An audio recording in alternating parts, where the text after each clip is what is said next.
என் ஸ்கூலுக்கு ஃபீஸ் கட்டி போடு. ஃபீஸ் கட்டுறது ஜிஆர்டிக்கு போய் நகை கட்ட போகிறேங்க. ஆல்ரெடி போன மாதம் ஸ்கீம் போட்டோம்ல, அதுக்கான பில் பேமெண்ட் இந்த மாதத்துக்கு கட்டணும்ல, அது கட்ட போகிறேன்.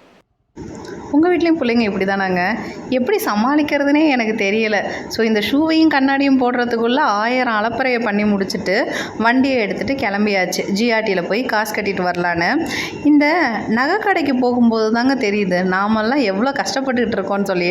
நம்ம நல்லா இருக்கோம்னு நினச்சிட்டு போய் நகை கடைக்குள்ளே போனால் போதும், ஐயோ நம்ம இன்னும் வளரணும் போல் அப்படின்னு தோணிடுது. என்னத்தை சொல்ல, அதை விட மதுரை டிராஃபிக்கு டே பை டே கூடிக்கிட்டே போகுது. ஒரு கடைக்கு போகிறதுக்குள்ளேயே தள்ளி தள்ளி தள்ளி 10 நிமிஷம் ஆயிடுச்சு அந்த ஒரு கடையை ரீச் பண்ணுறதுக்கு.